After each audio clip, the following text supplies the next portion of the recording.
Okay, balik tayo. Magandang gabi po sa inyong lahat.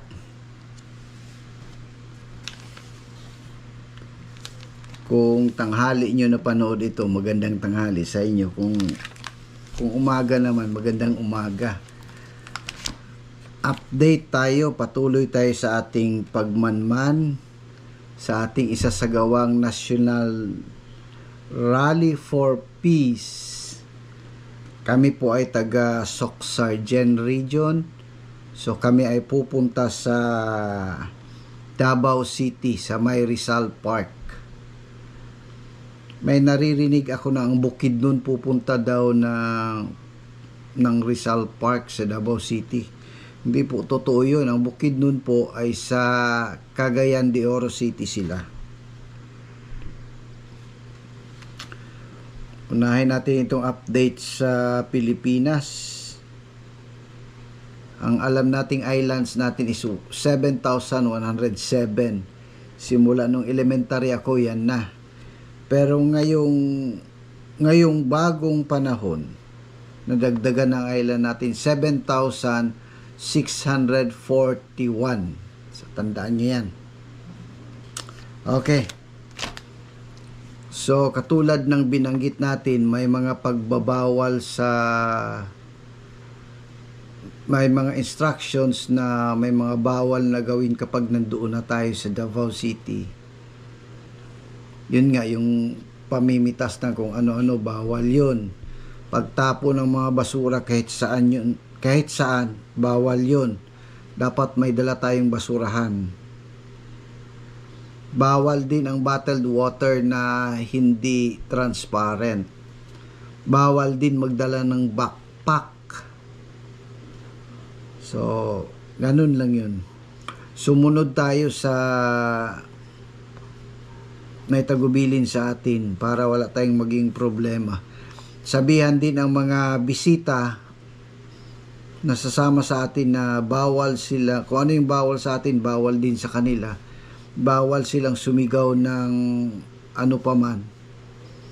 Dahil ito ay Iglesia ni Cristo na National Rally for Peace. Ibang update natin, ang Davao City ay mag-suspend na ng klase sa January 13 to maintain public order during the INC prayer rally. So ito, in preparation for the upcoming INC Peace Rally in Davao City on June 13, the city government of Davao has issued Proclamation 01 Series of 2025. The proclamation suspends face-to-face classes at all levels in public and private schools and mandates a skeleton workforce in all national and local government offices, including GOCCs. So yun ang pinakabagong update sa Davao. Sa kanilang preparation naman sa Davao,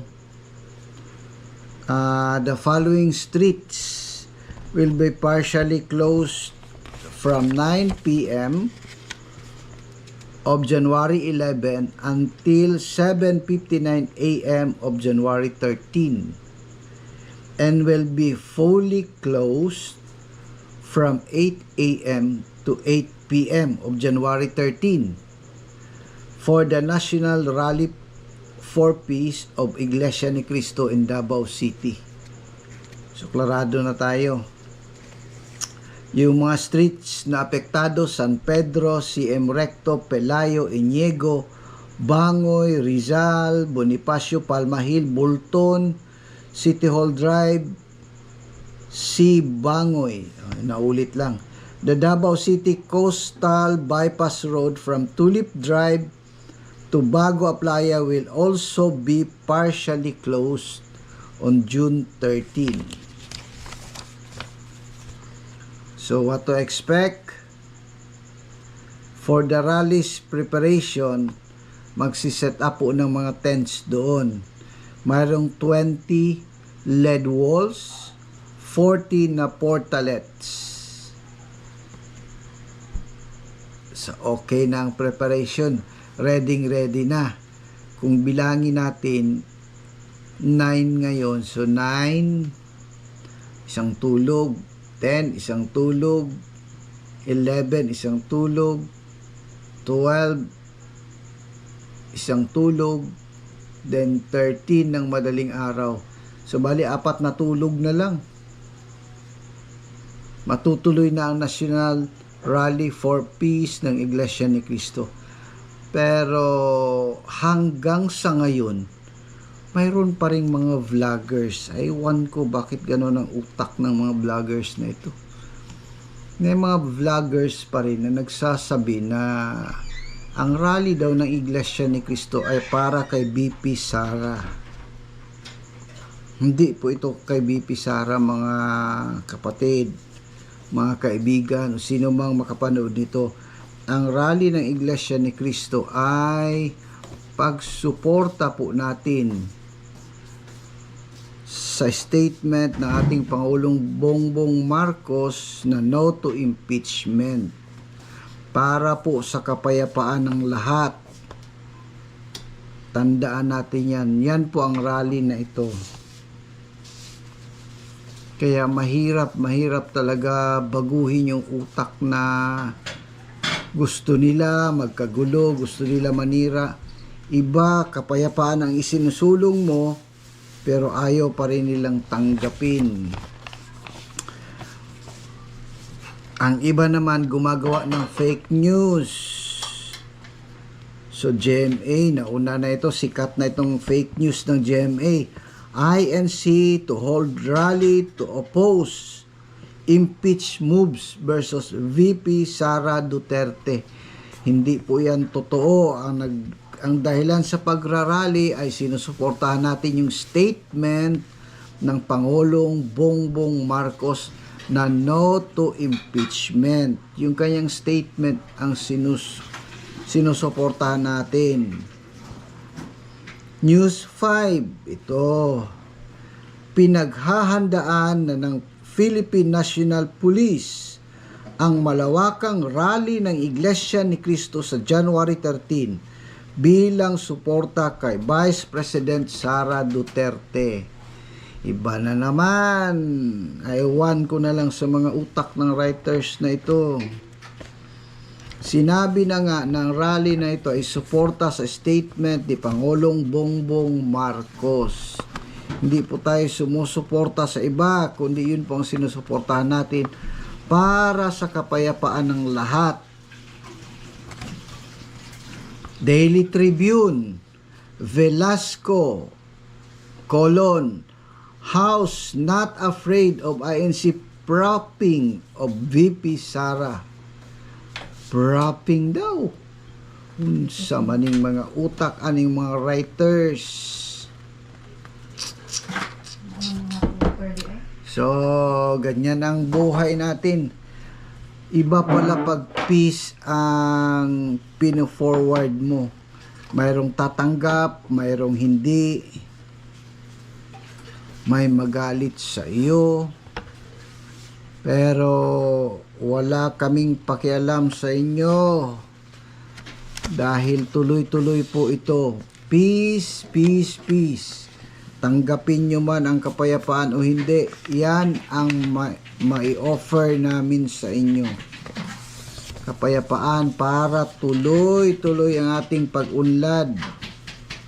Hindi magkabahabahagi. Ganon. So ready na. Kami ready na kami. May t-shirt na kami ng pagkakilanlan bilang Iglesia ni Cristo. So yung t-shirt namin is color white. Kaya ako encourage natin yung mga bisita natin na pupunta na magsuot din ng white t-shirt.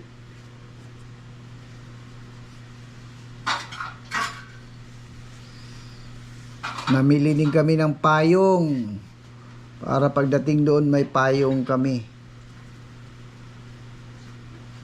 Tapos mga lalagyan ng tubig na transparent. Ready na. So yun na lang, ang lahat ng mga vloggers nagmamasid din. Sana hindi na kayo magbigay ng fake news. Ang mga bago ngayon, sa Quirino Grandstand na yung sa Maynila. Yun nga, may mga issue tayo dun sa Quirino Grandstand. Kasi yung mga tulugan daw na nakapalibot o malapit sa Quirino Grandstand, may nagpabook na daw lahat. Lahat daw nakabook na. Shocking. Pero kahit ganun pa man, ang Iglesia ni Cristo tuloy-tuloy yan. Isasagawa natin ang Rally for Peace. Kahit na lahat ng hotels na yan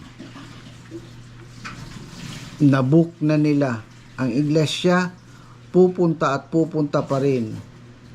Makikiisa tayo sa pamamahala, makikiisa tayo sa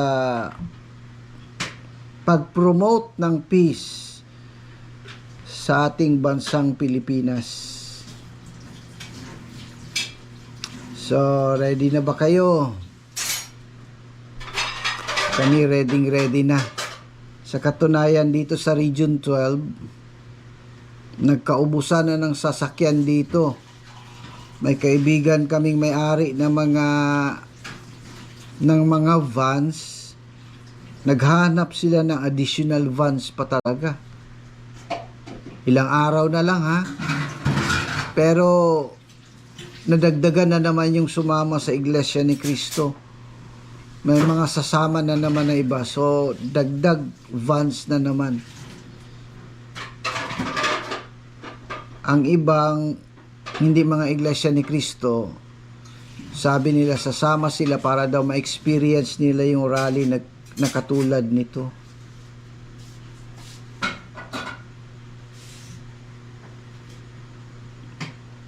So, yun lang yung pinaka-update natin dito mula sa Region 12.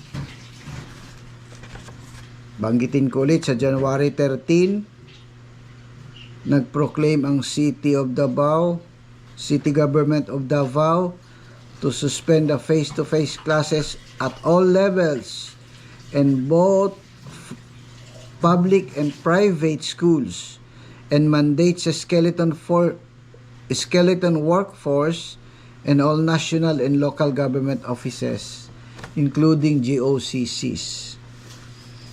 So, sa January 13, ipakita natin muli ang ating kaisahan.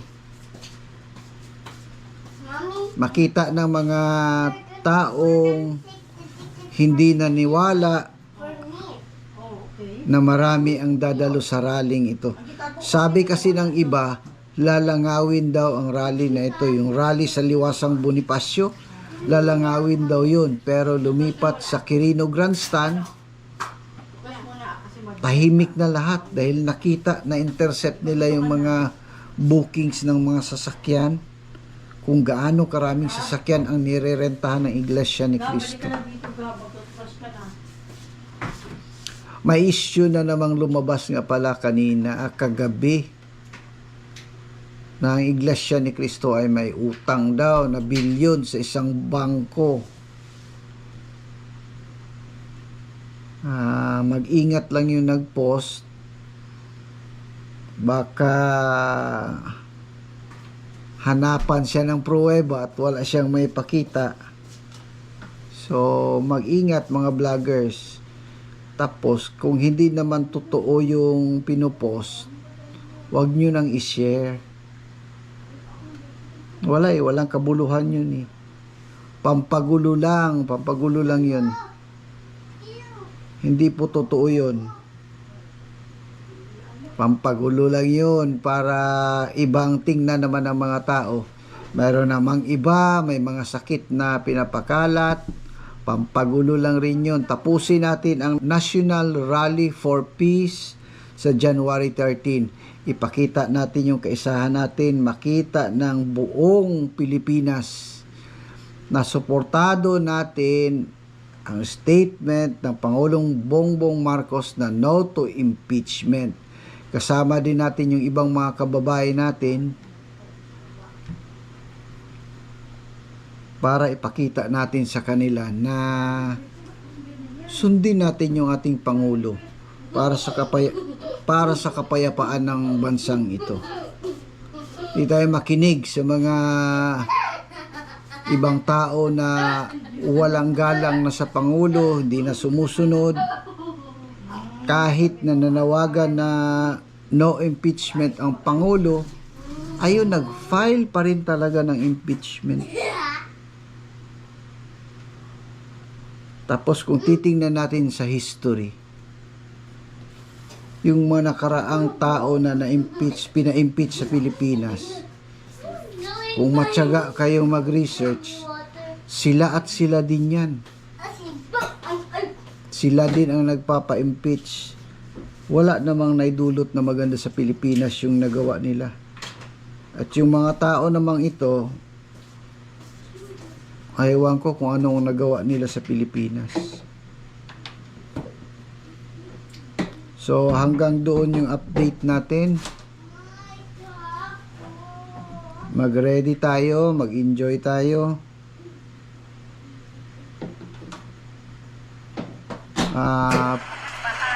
Pupunta tayo sa Davao, aalis tayo ng walang iiwang basura. At magiging masaya ang lahat. National Rally for Peace sa January 13. So thanks for watching. Please don't forget to like and subscribe to this channel. Ang susunod nating video ay maaring yung pagpunta na namin sa area kung saan isasagawa ang rally. Sikapin nating makaabot sa stage kung ilang kilometro lang ang layo natin. Pero kung talagang malayo at mainit, you will just see. Para may makita kayo. Para makita niyo yung rally sa Davao. Marami ding mga kapatid na vloggers. May nakita ako na taga Sultan Kudarat. Doon makapagbigay din yun siya ng magandang picture sa isasagawang rally sa Davao City. So in-encourage ko lahat na magkuha ng picture, i-post ninyo para makita din ng iba. So this is all for this day, for this night. Thanks for watching.